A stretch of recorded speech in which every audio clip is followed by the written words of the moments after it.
Okay, welcome back everyone. We have just finished our lunch break. Finally, I was starved. Wayne looks like he's still finishing his lunch break. He's got his can of Coke right in front of him.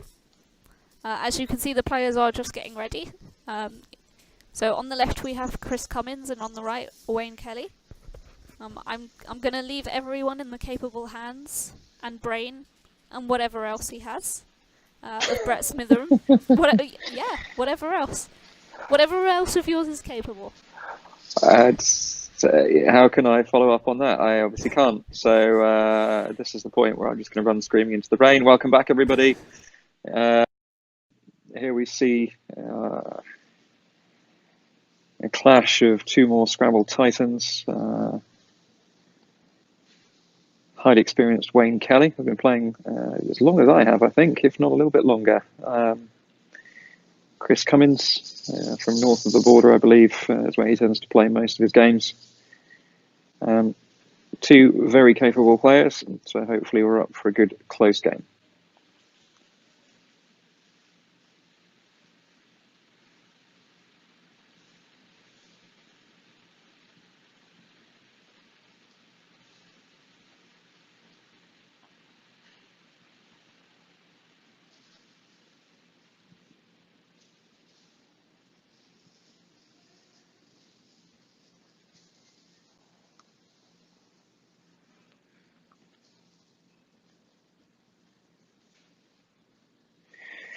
So we're off Chris to start. An uninspiring rack, but a rack that's very easy to resolve straight away. MOUE, IES, keep. Best play. Interesting how he's positioned it, however. Usually the reason for positioning something to the left as he has is to frustrate your opponent's opportunity to hook an S on it to access the double word score. But he has an S. And what's more, he's positioned it in a situation that his opponent could get a double-double. So I think, yeah, I prefer to play it to the right. Not least because the U is going to be the least useful vowel to be leaving next to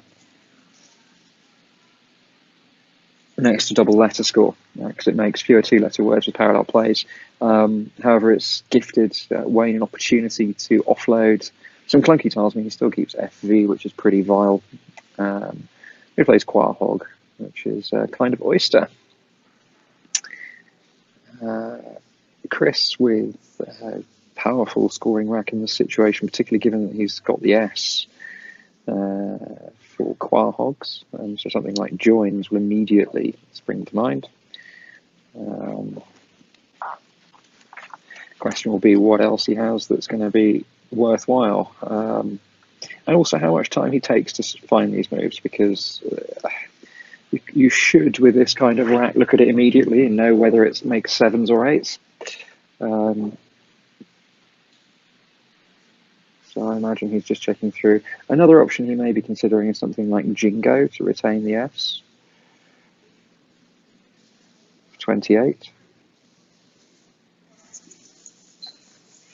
But Join scores 19 more points. Yeah, definitely the right play. Doesn't really leave anything that's too threatening or dangerous either. Meanwhile, Wayne picking some really, really clunky tiles. I mean, it was never going to get brilliant with the FV, but the PG with the U as well. Challenging. Options include things like Fugio, F-U-G-I-O, onto the O to tidy up the majority of the clunk. Poof, P-O-U-F, through the O of joins for 26. GIVE isn't great, but it's not terrible. Maybe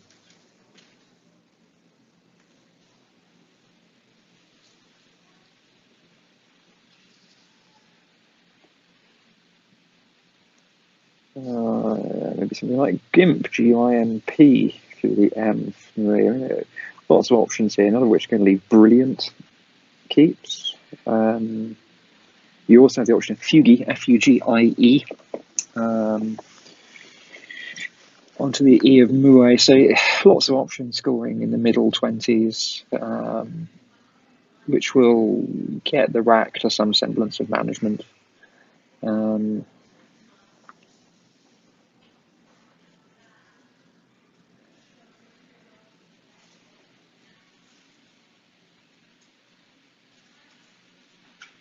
I think Fugia, Poof rather, is the one that's most likely to immediately sort out the rack, plus it scores a little bit. Going back to my earlier statement in the Paul Allen game about opening the triples, you shouldn't really worry about it too much if it's automatically sorting out your rack. In this case, though, it did play a little bit into the hands of Chris, who was able to balance his rack and score heavily by playing Deify. If only it was if only, in which case he could have played Deifying for a 9-timer.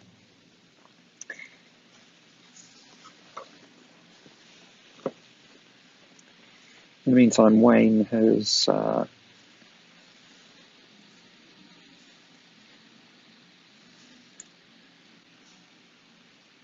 Wayne is very much in vogue with his current standard of play.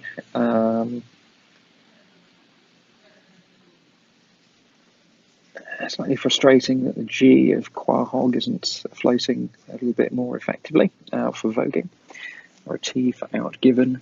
There's an obvious extension here to score heavily, which is deifying. The question will be whether there is a sufficient score giving good balance elsewhere to turn down that kind of pointage, which, by the way, isn't a word, it's pinotage if you're looking for an anagram.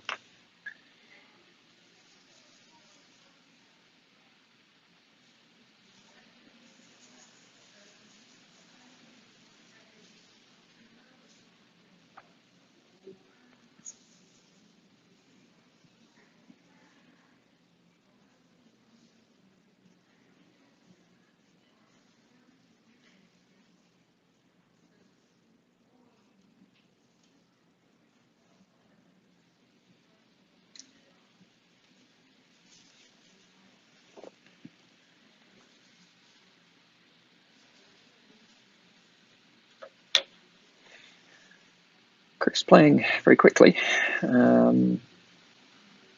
Plays Zoe.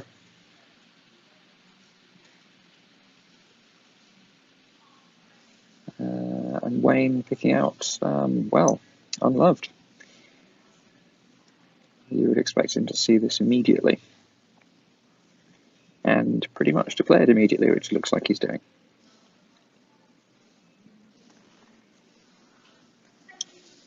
Nice alternative there may have been volumed, making Zoe, but it's all relative. It's nice, but it's 31 points fewer. So we'll see if Chris continues to play as quickly as he has been.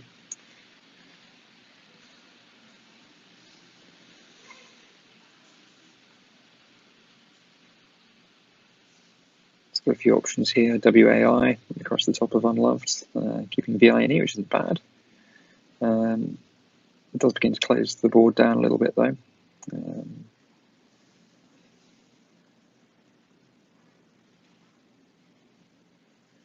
Various plays through the V of Unloved.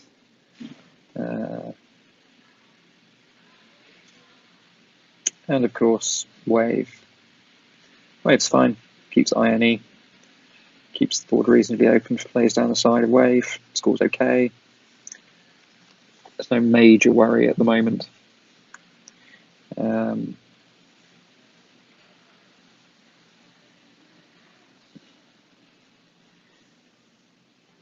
Wayne here. I think we've got the right tiles. He's sitting with Radulars.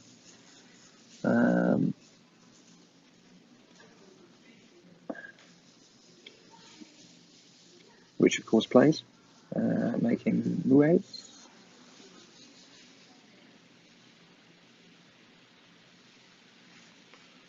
And that's the only place that it plays, I believe.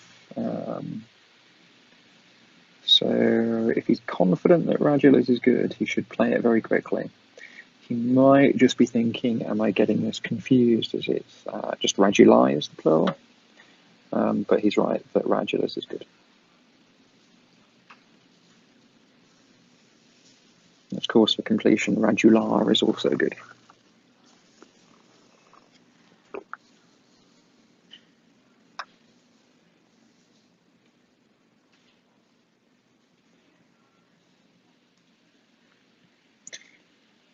Chris needs an I for 2/8 felinity and finitely.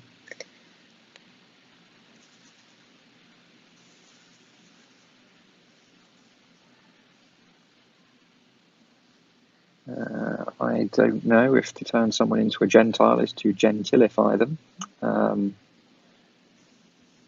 Otherwise, that would be a good option through the G of Quahog and the I of Wave. But I've just checked it, and sadly, it's not to be.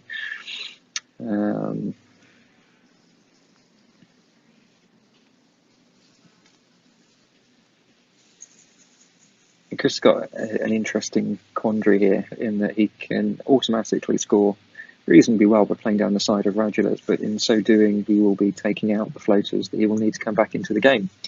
A play such as Feni, Feni will really frustrate that part of the board, and it will mean that the only strong opening to play a bonus will be down the side of his wave play, or through the O potentially of Unloved, both of which will be relatively easy for Wayne to frustrate, depending on what he's picked up. And will also potentially give good counterplays. So, given that Wayne is 98 points up, Wayne's fear here is not necessarily a single bonus. It's going to be a single bonus with a big next play which he can't counter.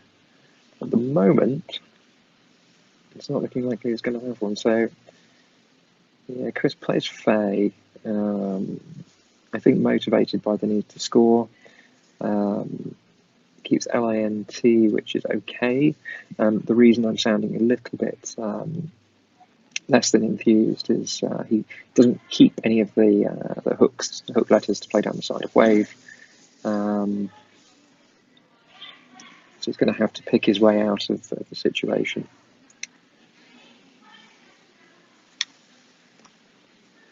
So over to Wayne. There's some nice sixes on the rack. He has Phuket and Rupit. I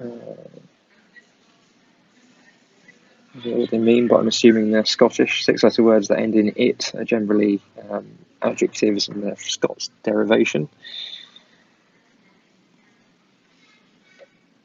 Wayne is lacking the floater for pink root, but he does have a lot of good scoring opportunities here. I mean, he'll be thinking about potentially playing something through the O of Radulus or down the side of it to secure that part of the board. The 64-point lead, he scores 30 now. He's a big bonus up.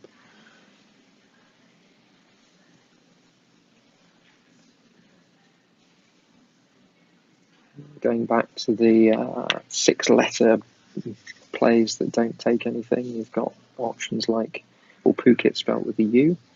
He has Calroy, Kouroi, the plural of Calros. He has Uptook, none of which take any hooks.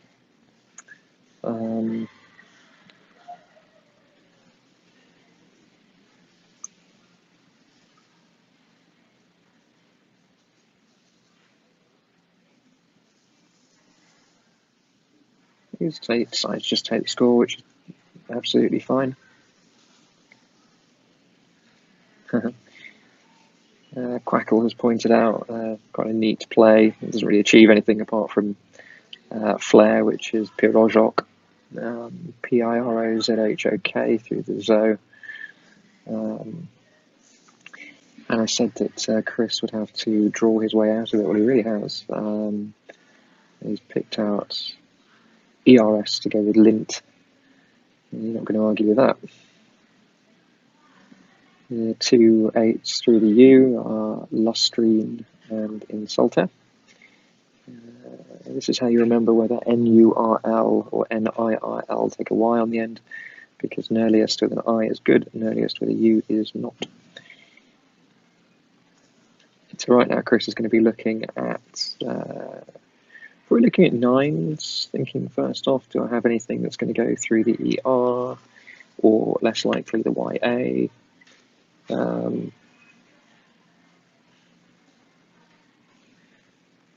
We're just playing the 8 down to the D.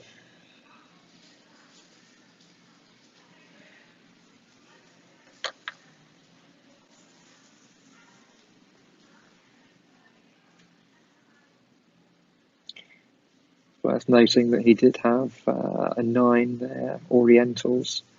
It wasn't where you would have expected him to have a 9. Through the O of Quahogs and the A of Waver.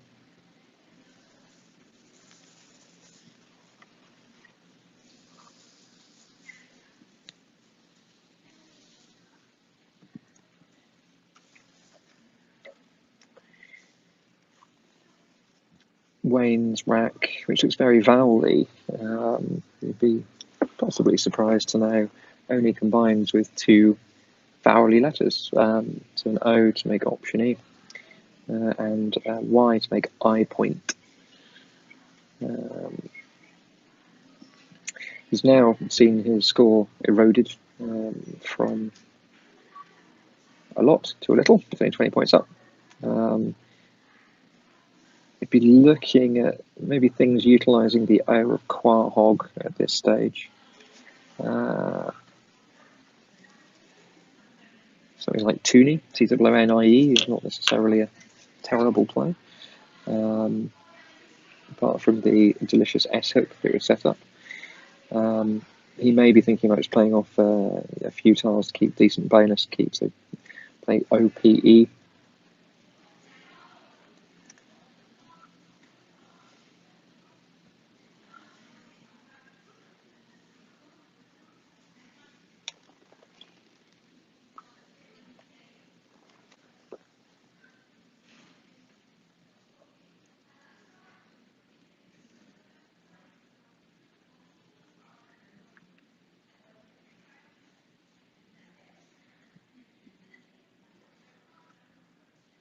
In the first game that we were streaming here today, which was game 2, I said that what often differentiates the very top players is the ability to draw the best move out of a situation where there are lots of probably similar options. And Wayne really is in that situation here. I mean, he's got a number of different potential plays, the highest scoring of which probably Peony, P-E-N-I-E, down the side of Radulus, and he keeps T-O, which would be counter what a lot of people would think is a good bonus rack, but the benefit that has, obviously, it's the highest scoring move, and it restricts the board very significantly because it creates AE in the process, which, as you all know, doesn't take anything. Scores 28, so it gives him a 48-point lead.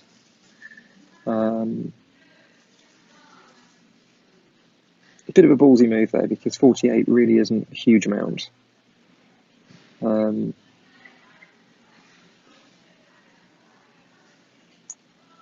But with neither blank seen,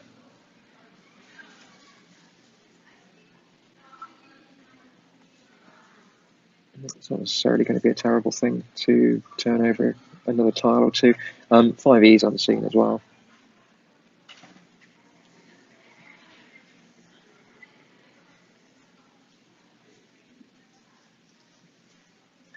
Play worth considering if you want to keep a slightly more bonusy kind of rack would be something like Poet down the side of Waver. Makes it that much harder to play down the left, which would be the safer side for Chris to play a bonus.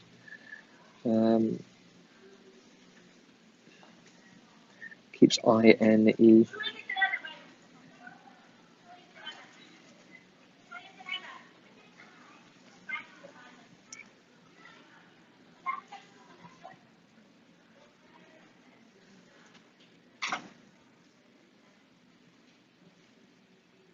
In case people are interested, the evaluation from Quackle at the moment puts my earliest Justin of Tooney in second and Peeney in first. Very, very close between the two of them. Third choice is Pooh at 11E.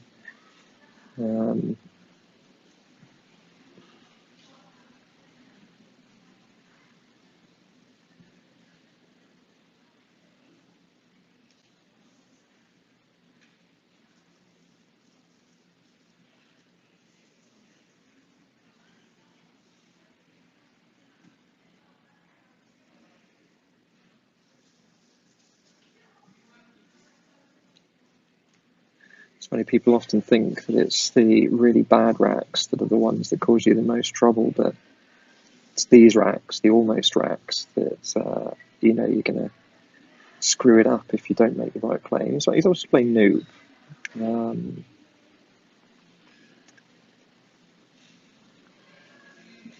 The keep isn't brilliant, and I think you pick out another vowel, you're going to be in trouble. Better if you're going to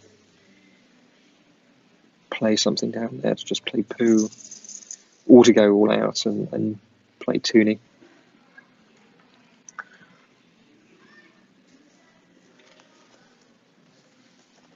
Chris with a relatively tough rack. I mean, he's played Oba very, very quickly. I mean, I've not seen enough of Chris's play, but he does seem to really play for score and balance. I mean, Oba is reasonably loose insofar as you create good scoring opportunities for your opponent down the side. Wayne has reticule as a double-double, but if he didn't, he would have had TSL down the side, making low. But reticule does the job. Obviously takes out a number of different positions now, as well as scoring a hell of a lot.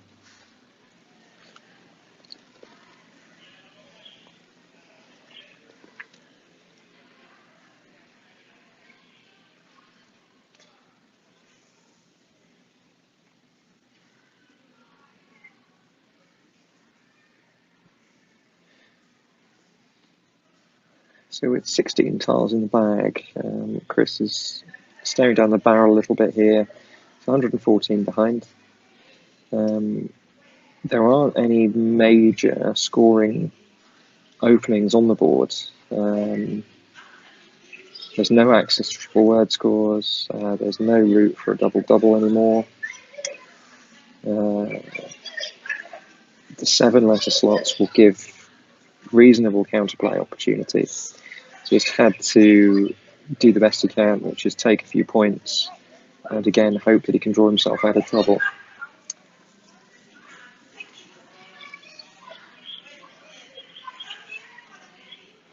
A neat overlap potential there would have been Aguila through the L of reticule.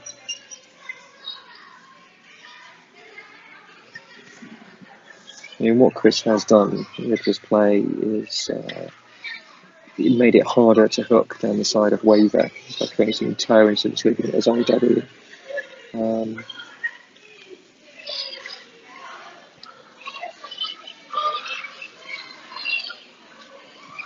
This has created an opportunity for Wayne. Wayne's got a couple of quite low probability bonuses here.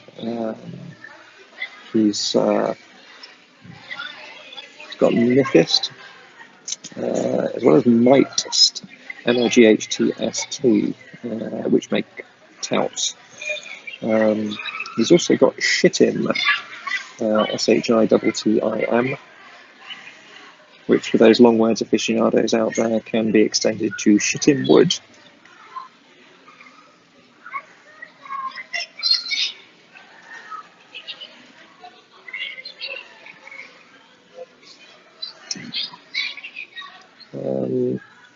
He's also got Thermites, actually, looking at the ER, the anagram of which is Hermetist. But there's no point in playing things like that if you're just going to create a 9-timer opening. Hermetist, that is. I mean, Thermites pretty good thermite, so I imagine it's probably the highest scoring play here. Doesn't do anything too damaging, doesn't leave any vowels next to any awkward places. But none of them obvious.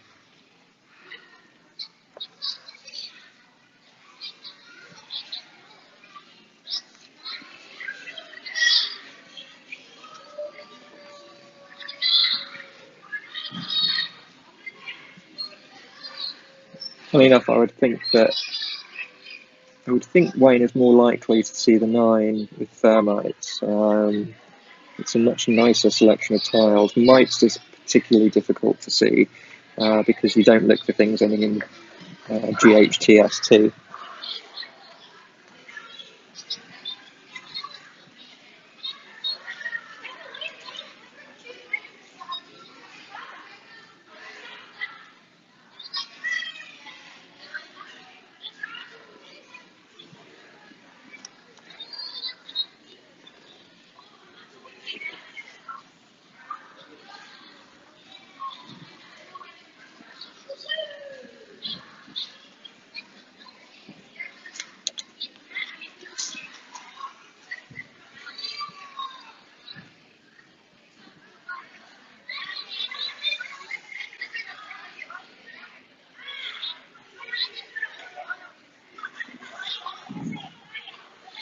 Wayne is agonisingly close to tetratheism, which is one of the longest words you can make out of the name Brett Smitheram.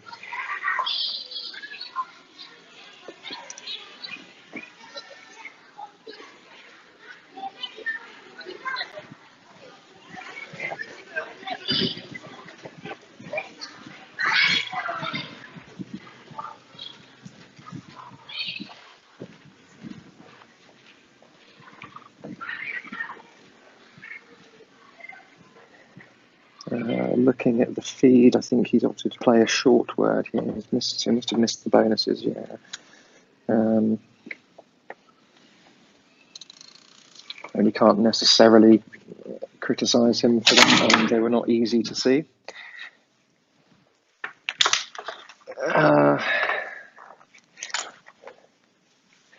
Yeah, so Wayne's tits is going to be fruitful. He's got a few options here. Chris, in the meantime, is very low potential rack.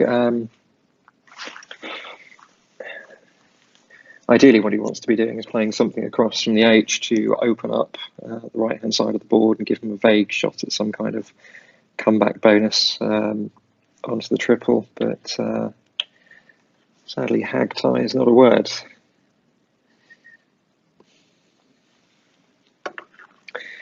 Played at G. It's relatively speaking the best move, but it's not going to change the course of this game. Realistically, there aren't going to be many 8s that fit through the A.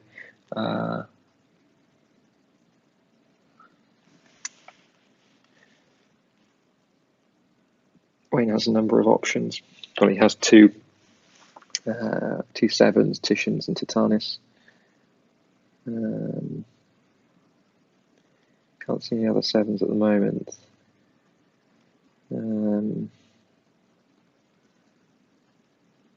Titania's doesn't quite fit through the A of the G that we just played.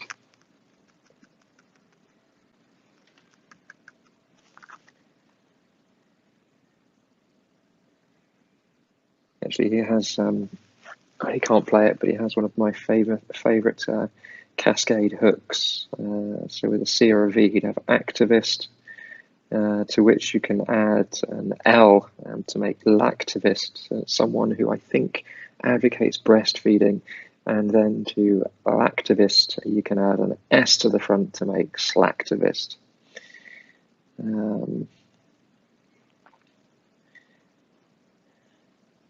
Unfortunately, Titians and Titanis aren't really going to be quite as exciting as all that, but you'd hope he would know them. I mean, they're all 1-pointers, quite high probability.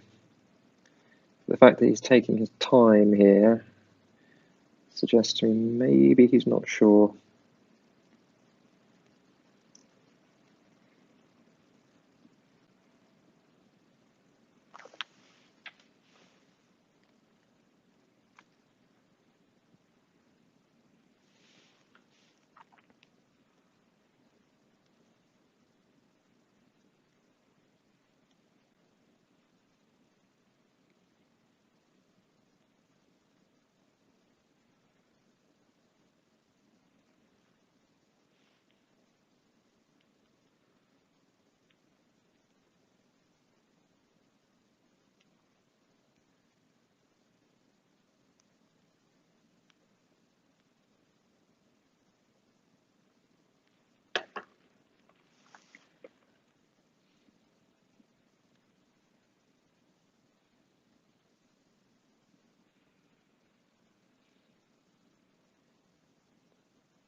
Oh wow!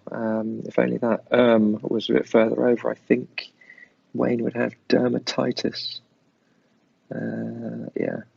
Oh, he's played Tig. No, that's just that he either didn't know or didn't see Titians or Titanis.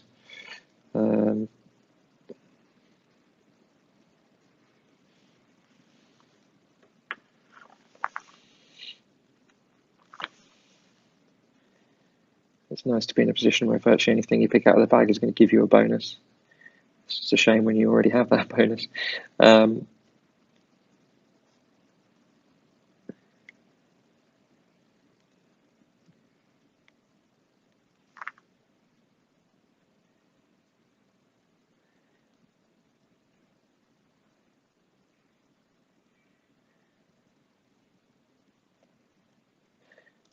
So Chris has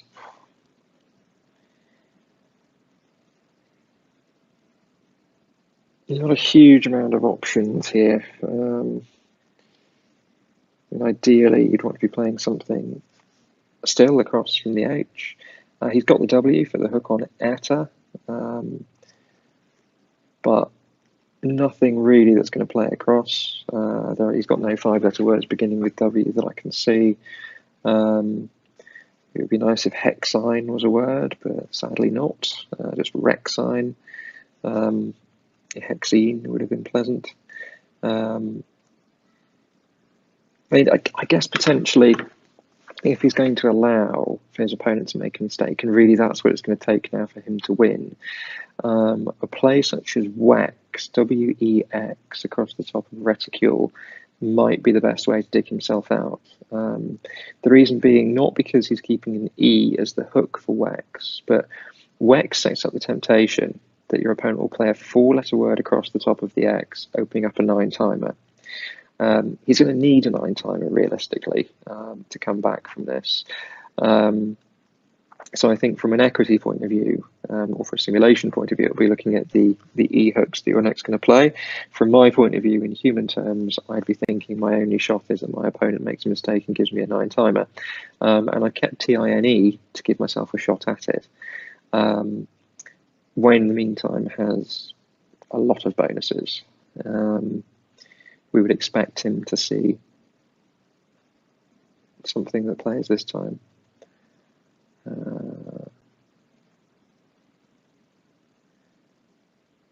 In darts being the immediate one that springs to mind, but I'm sure there are plenty others.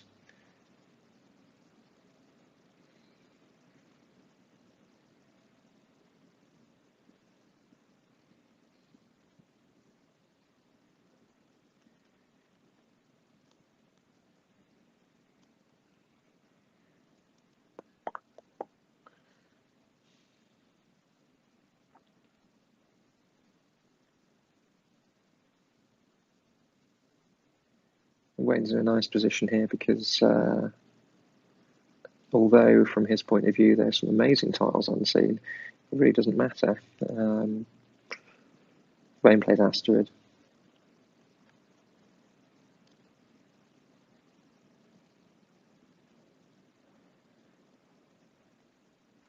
The benefit of in darts over Asteroid is that it's much more difficult to play a bonus in response. Asteroid is going to be met by a bonus, which I would imagine would be Neritic if he's going to play the best move. So Wayne picks out the last 2 tiles A, B, and is 158 points ahead.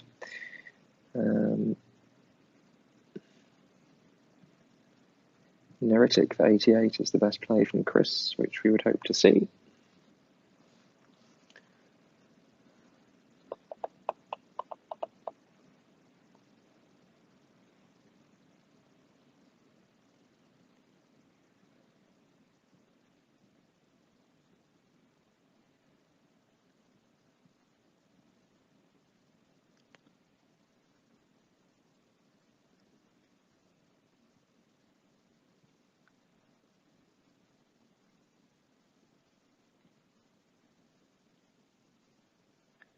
So at this point, the times left on each player's clock pretty telling. Chris has been playing very, very quickly. Still has 12 minutes left. Wayne down to just under 3, but we'll have no issues. Has a 32-point outplay if by some bizarre, miraculously unlikely situation he gets another move.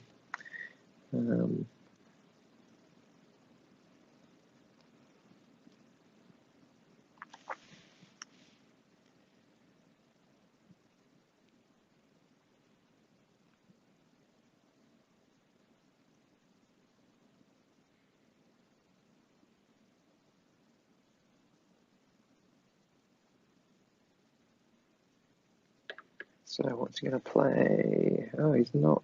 Okay.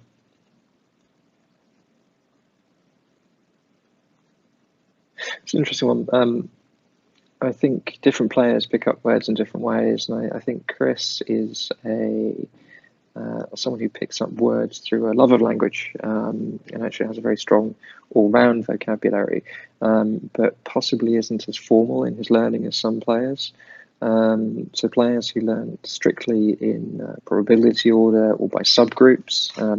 I mentioned earlier on the 6+1 and 6+2 sets that some of us grew up with. You would know relatively reflexively what entire, so it's INTIRE plus a C would make. So neritic really should have been spotted relatively straightforwardly, but it doesn't really make a difference. It's a few points of spread, which is fortunate.